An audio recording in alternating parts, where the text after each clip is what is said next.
Hello and welcome to the Gambit Guy. Today we start the new series of lecture about the two knights opening, and we'll look at the position which arises after e4, e5, knight f3, knight c6, and here instead of usual bishop b5 which leads to the right Lopez, or bishop c4 which leads to the Italian game, or d4 which leads to the Scotch variation or Scotch defense. So in many games white tries just simply to play knight c3, going for the very slow development, and after more or less force move knight f6 we have four knights game. This opening was quite popular, I would say, 100 years ago, and still from time to time you can find it in different tournament, and even in the top level games you can see from time to time players like Shirov use this opening with white and also with black. So also the other moves transposing, we can look after knight f6 when black is trying to play the classical Petrov variation, Petrov defense, and white, instead of going for d4 or knight takes e5, so in our course we studied knight takes e5 Cohen's gambit after d6 knight takes f7, so instead of it white plays knight c3 and force black to play knight c6. Once again we are reaching the same similar position of both knights, also white's knights, reaching the central squares f3, c3 and also black. And in this position white has more or less two main moves. Of course we can also consider the other moves. I just like to explain you a bit. First of all, white cannot simply play bishop c4 and trying to get into the standard position of a Italian game, because black has quite unpleasant combination, knight takes e4, and after knight takes e4 and d5 black wins back the piece. So by playing the d5, of course, black forking two white's pieces, double attack on e4 and c4, and there is no special advantage for white. So after bishop takes d5 and queen takes d5, even black gets two bishops without any clear compensation. And the position after bishop takes f7, maybe the best try for white. King takes f7, knight takes e4 is not giving white any special advantage after d5.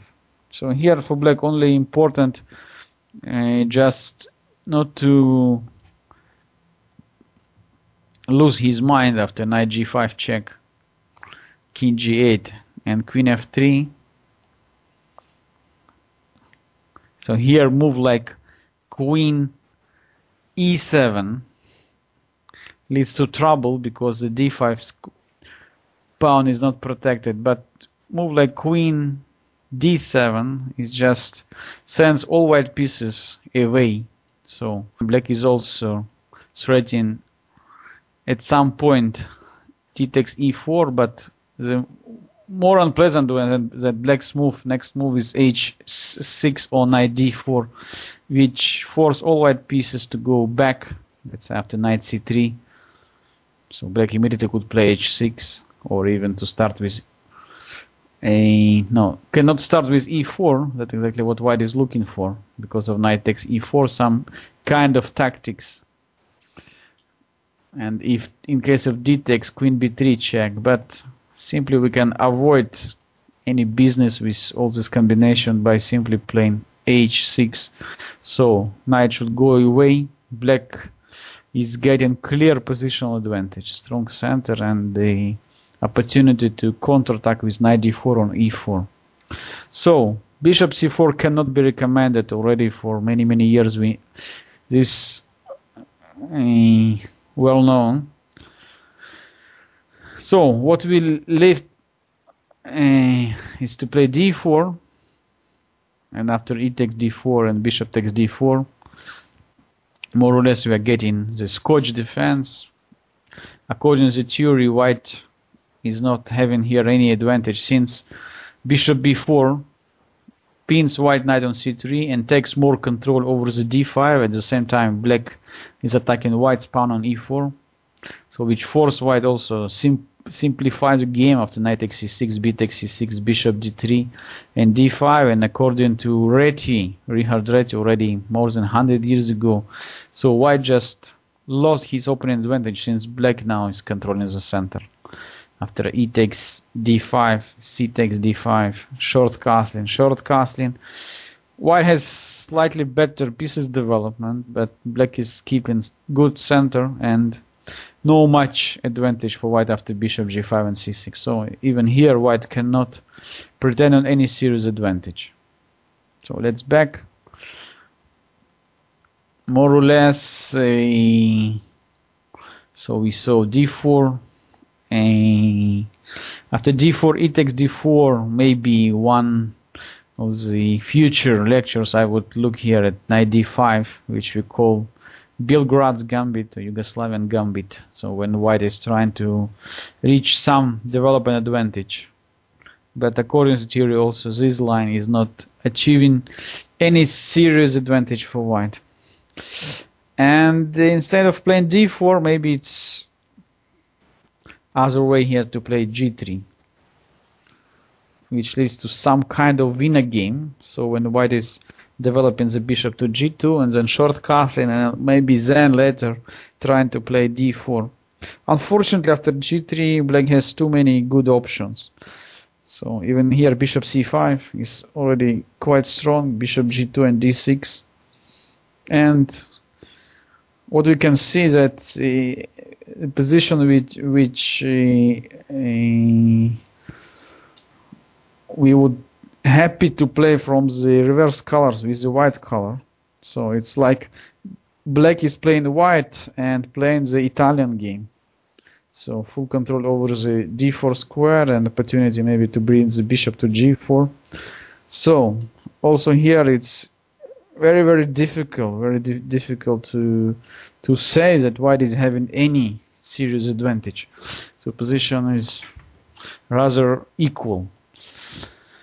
So that's why players who is trying to attack here in the four knights opening line trying usually to play bishop b5. Once someone played against me bishop e2, but of course this move cannot be called the try for advantage, because even after d5, black fighting for the center squares, and after e takes d5 and knight takes d5, there is no any problems for black. Position immediately equalizes. So that's why, more or less, bishop b5 is one of the main, I would say, variations in the four knights opening line. So white is intending to put more pressure over the black's e5 pawn, and in case black simply protects this pawn by playing d6 and white plays d4, we have some kind of a Ruy Lopez position when white is just having more space and slightly better chances. After e takes d4, white can play also knight takes d4, also queen takes d4 deserves serious attention. So definitely clear superiority for white in this line. g6 cannot be recommended. So the theory says that after bishop b5, the old continuation was bishop b4, so trying to repeat white's ideas, white moves, and then after, let's say, short castling, d3, bishop takes c3, b takes c3, and d6, black keeps quite safe pawn structure, despite the fact that white is having two bishops. In such a situation, two bishop is not a serious advantage because position is quite closed. Still, I would say to play this position with white is more pleasant. So white could play rook e1 and d4, maybe bishop could go to g5, pin black's knight on f6. So still white is keeping slightly better chances. That's why already first attempts to find some I would say more aggressive continuation for black already we saw in the start of the last century, when in Monte Carlo Frank Marshall played knight d4 move for the first time, and later on Akiba Rubenstein, one of the greatest Polish and Russian chess players, decided to include this opening line into his repertoire, and because of the great development of this line, thanks to the important games of Akiba Rubenstein, we call today this variation is Rubenstein variation, so Rubenstein gambit line. Why gambit line? Because if white is not going for the trading, so how we are taking about knight takes d4, e takes d4 and e5, which more or less leads to the full equalization after, I would say, drawish variation after d takes c3, e takes f6, and then a short cast and etc. So too many exchanges, so white got any advantage. So in this line it's just immediately drawish position. I would like to pay your attention that after e takes f6, for black maybe not so good to capture on d2, because this leads to a positional advantage for white.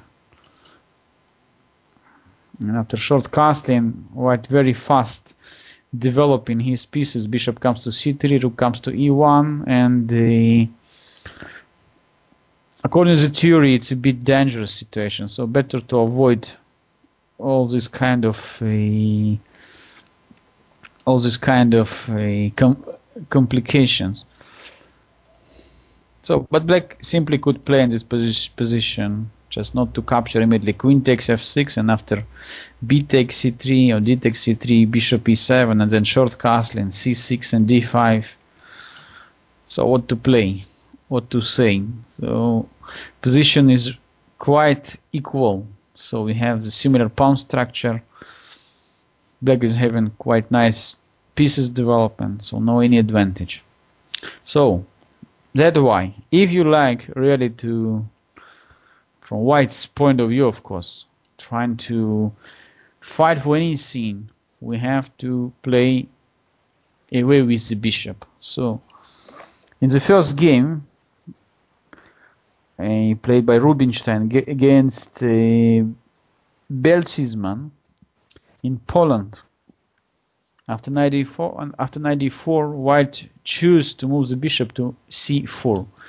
Of course, white is trying to look at f7 pawn, and here for the first time what happened here, that instead of usual move knight takes f3, which leads to slightly better position for white, because just better pieces development. Queen takes f3, and then d3, and then maybe bishop g5, short castling, and white could prepare f2, f4 idea later on, with all the pieces quite good placed.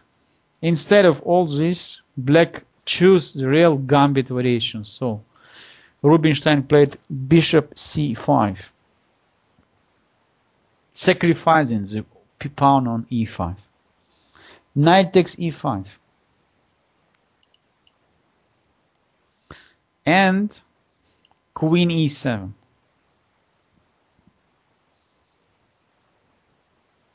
What for we sacrifice material? By the way, pay attention that right now we also allow white to capture on f7. So we can very fast understand that bishop takes f7, king d8, f4, d6 leads to the situation when white is going to lose one of the pieces, or bishop on f7 or knight on e5.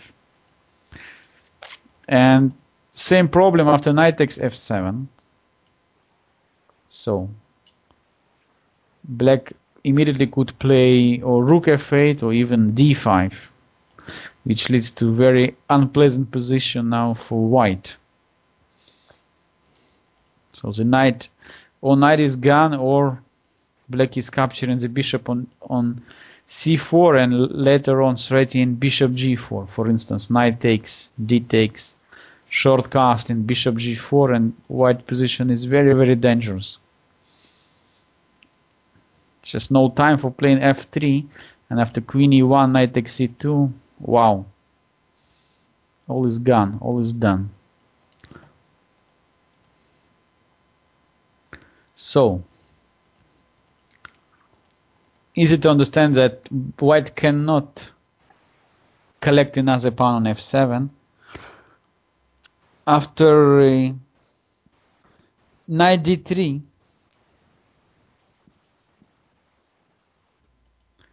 and black, of course, doesn't like to win back the pawn immediately. That is a gambit idea. Knight takes e4 will be met by short castling, and suddenly black's king and queen on the same file, and white is intending rook e1.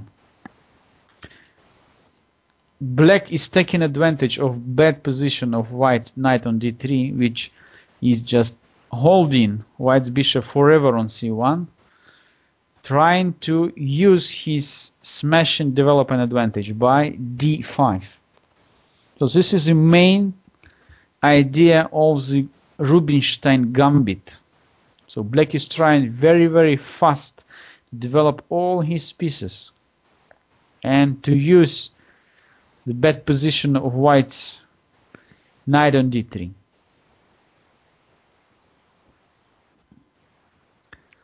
So now if knight takes c5, then after d takes c4, and later on knight takes e4, black's position is fantastic. So white also has no good space for this knight from c5, no good square. So knight takes c5 doesn't work. What to play then? Bishop takes d5. After knight takes d5, knight takes d5, and queen takes e4, force white to play knight e3. And despite the fact white is still keeping the extra pawn, 2 bishop, and great position of all black pieces, pay attention on knight on d4.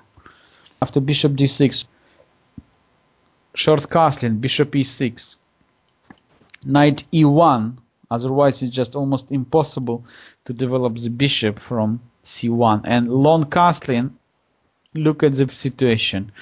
All black pieces are very, very active. So white still pawn up, but after we move away the queen to g6 or to h4 and start pushing pawns on the king side, black's attack would be almost impossible to stop. So if you like to, we can analyze later on the game between Nimtsevich and Alokhin, which continues that way. But already here, it's easy to see that black is having more than a compensation for sacrificed pawn. So in the Rubenstein's game, after d5, white played knight takes d5. Queen takes e4 check, knight e3. So white tried to keep 2 bishops, but very bad position of a knight on d3 still puts white in the defensive side in this game. So after bishop d6, short castling, b5, bishop b3, bishop b7, black is starting direct attack over the white's king side. 2 bishops, queen, knight on d4, and another help, knight on f6, all are helping develop very strong attack on the king side. Knight e1, queen h4,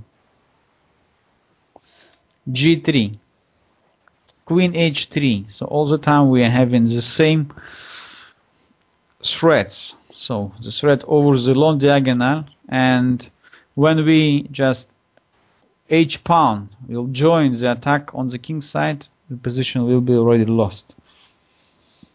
Suddenly, white has no any way to stop this attack, because black is threatening also bishop takes g3 at many variations, also knight g4, also long castling will just bring other rook into the game. But right now it's almost impossible to stop h5 and h4 idea.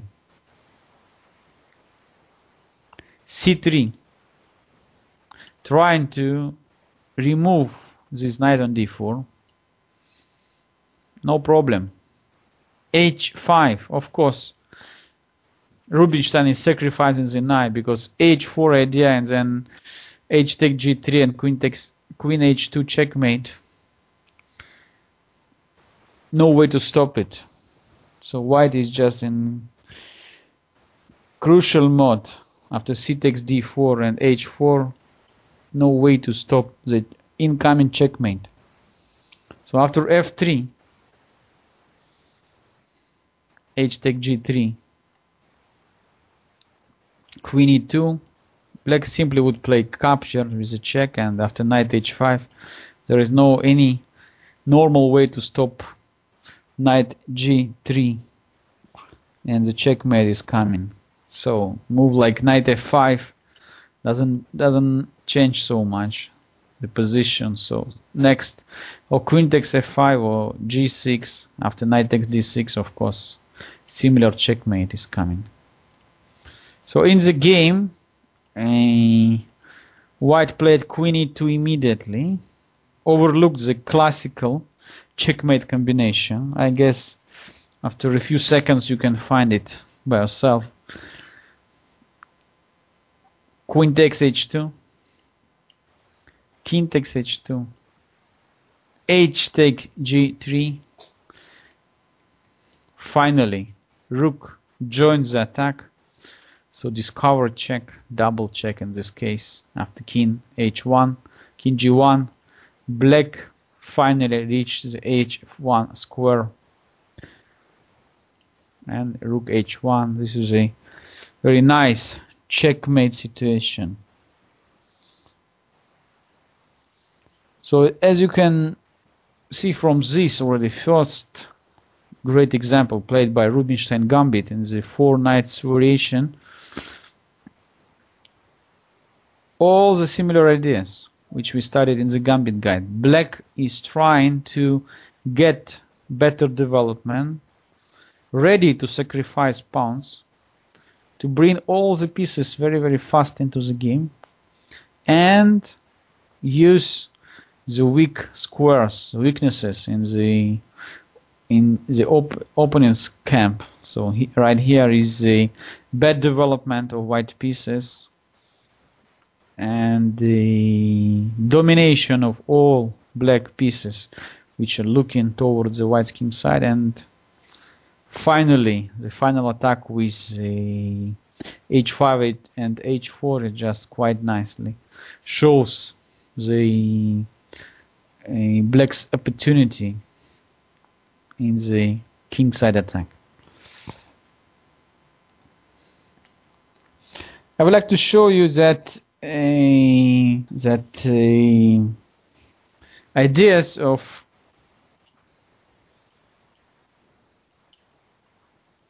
Rubenstein Gambit becomes just very, very popular, and many chess players already 100 years ago included this variation in the opening repertoire. And after bishop b5, knight d4, today's theory says that it's better to play with the bishop to a4 and not to the c4.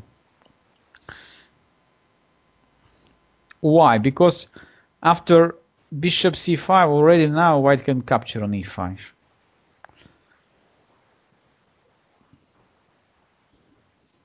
After c6, this is one of the main developments of the Rubenstein gambit. Short castling and bishop c5. For white, extremely dangerous to capture here the pawn on e5, since after g6, if knight is going to f3, then bishop comes to g4, and no way to escape from this unpleasant pin when black is just continue developing his attack smoothly. When white is trying to play knight d3, once again this knight is just locking the development of the dark square bishop. So black is developing his attack very easily. Bishop g4. Now after f3, simply discover check knight takes f3, and black is winning.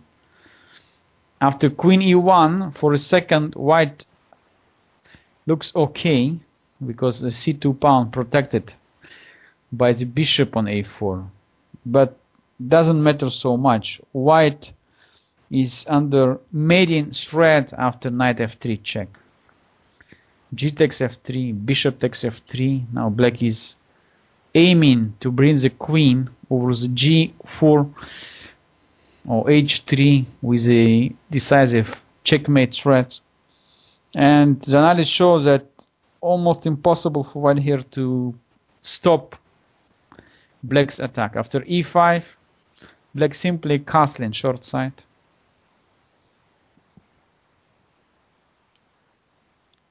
E takes d6, knight g4, and game Aboni against Gromadka finished after queen e7, trying to stop black queen from obtaining the h4 square.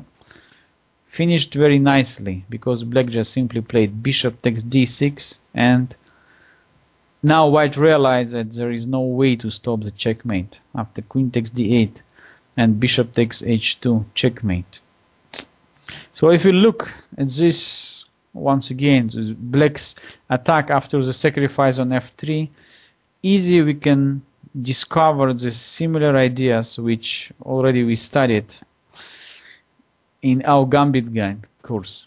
So the position of white's king is just completely naked. There's no pieces which could prevent black's queen from achieving the g4 square. So white's bishop on a4 is quite away. That's why it's important move c6 in such situation. Just prevents, of course, the pin of the d pawn, and for us very, very important, of course, to develop the light square bishop on g4. So threatening white's queen on d1.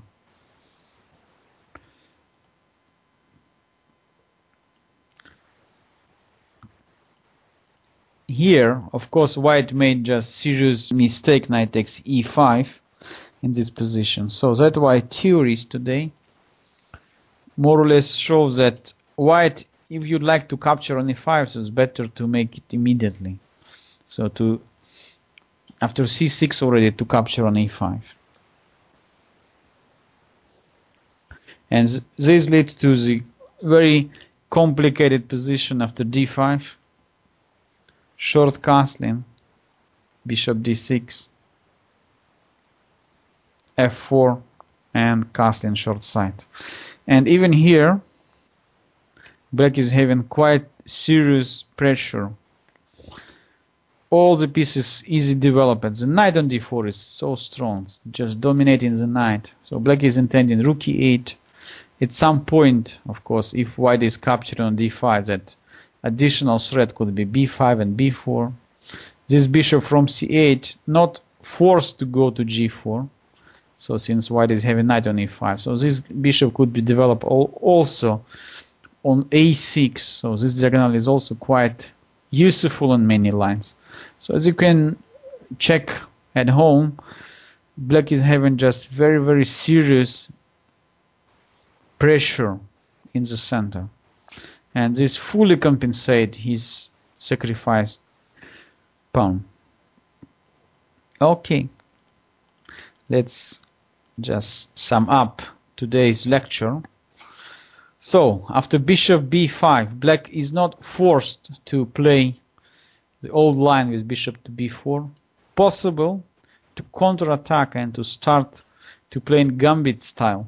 So, to play knight d4, the move which was discovered already more than 100 years ago, but fully developed thanks to one of the greatest chess players of the last century, Rubenstein, and very successfully also included into his tournament practice. So after knight d4, white is probably has to play with the bishop to a4, because bishop c4, as we saw in this game today, leads to quite serious problem for white after bishop c5. I mean, serious problem, of course, for trying to fight for a win, trying to fight for advantage. So only bishop a4 somehow leads to a position where we are saying white is fighting for advantage. Next lesson we also would consider here the position after knight takes e5, which also played few times even today. This knight takes e5 move could surprise everyone, because you have also know exactly how to react in this or in that case.